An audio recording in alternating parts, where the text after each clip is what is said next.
আসসালামু আলাইকুম। এটা আমার মাইক্রোসফট এক্সেল টিউটোরিয়াল নিয়ে 33তম ভিডিও। আজকে আপনাদের সাথে যে ফর্মুলাটা নিয়ে কথা বলবো বা যে ফর্মুলাটা আজকে শেয়ার করব, সেই ফর্মুলাটার নাম হচ্ছে সেল ফর্মুলা। সেল ফর্মুলাটা আসলে হচ্ছে ইনফরমেশন টাইপ ফর্মুলা, অর্থাৎ বিভিন্ন ইনফরমেশন কালেক্ট করার জন্য এই সেল ফর্মুলাটা ইউজ করা হয়ে থাকে। এবং এই সেল ফর্মুলাটা আসলে কিভাবে কাজ করে এবং এই সেল ফর্মুলা দিয়ে কী ধরনের ইনফরমেশন কালেক্ট করা যায় সেটাই আজকে আপনাদের সাথে শেয়ার করার চেষ্টা করব।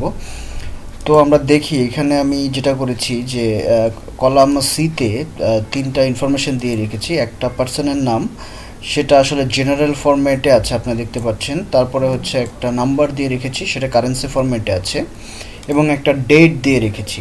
এখন সেল ফর্মুলা ইউজ করে এবং সেল ফর্মুলার বিভিন্ন প্রয়োগ দেখিয়ে আমরা আসলে বের করব যেটা এখান থেকে আসলে কি কি ইনফরমেশন পাওয়া যাবে সেটা আসলে বের করব।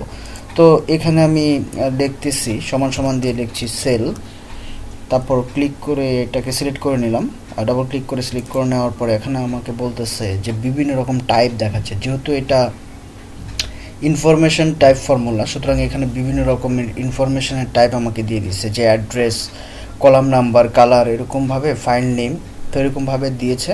তো আমি এখান থেকে ফার্স্টেরটাকে সিলেক্ট করে নিচ্ছি অ্যাড্রেস, তারপর একটা কমা দিচ্ছি। কমা দেওয়ার পর বলতেছে যে রেফারেন্সটা কি, আমি দিচ্ছি রেফারেন্স হচ্ছে রাকিব।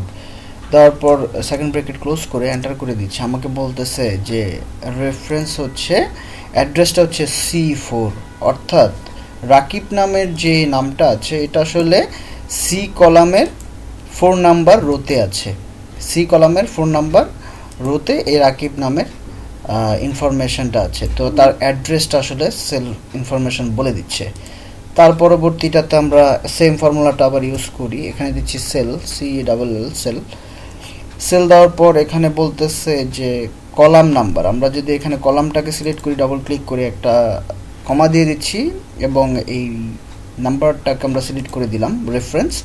শিফট বাটন ধরে সেকেন্ড ব্র্যাকেট ক্লোজ করে আমি এন্টার করে দিচ্ছি। এখন দেখাচ্ছে যে এটা আসলে কলাম নাম্বার 3-তে আছে। আমরা যদি দেখি যে নাম্বার A হচ্ছে নাম্বার 1, B হচ্ছে নাম্বার 2, C হচ্ছে number 3, that means information correct, যে কলাম নাম্বার 3-তে আসলে এই ইনফরমেশনটা আছে। পরেরটার ক্ষেত্রে যদি আমরা এই সেম ফর্মুলা ইউজ করি, CELL সেল, ক্লিক করে নিচ্ছি এবং এখানে বলতেছে কালার, আমি কালারটাকে সিলেক্ট করে নিলাম এবং কমা দিয়ে নিচ্ছি একটা। রেফারেন্স বলতেছে, রেফারেন্স আমি এখানে ডেটটাকে সিলেক্ট করে দিচ্ছি, শিফট দিয়ে সেকেন্ড ব্র্যাকেট ক্লোজ করছি, এন্টার করে দিচ্ছি। কালার দেখাচ্ছে 0, দ্যাট মিনস হচ্ছে এটাতে কোনো কালার ইউজ করা হয়নি।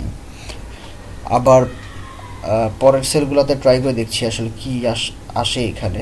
এখানে আবার সমান সমান দিচ্ছি সেল দিয়ে আমি এখানে দিচ্ছি যে কন্টেন্ট যদি দেওয়া হয়, এখান থেকে কন্টেন্টস দিয়ে আমি এটাকে রাকিবকে সিলেক্ট করে দিচ্ছি, সরি দুঃখিত। কন্টেন্টসের পরে আমার একটা কমা হবে, আমি একটা কমা দিয়ে দিচ্ছি, তারপরে হচ্ছে রেফারেন্সটা দিয়ে দিলাম এবং এন্টার করে দিলাম। এখানে রাকিব দেখাচ্ছে। তারপরেরটাতে সেমভাবে আপনারা এইগুলা ইউজ করলে যে কোনো ফর্মুলা বের করতে পারবেন। এখানে যদি আমি ফাইলটাকে সিলেক্ট করি, এখন এইখানে আমি ডাবল ক্লিক করলাম, একটা কমা দিয়ে দিচ্ছি এবং দিচ্ছি ফাইল।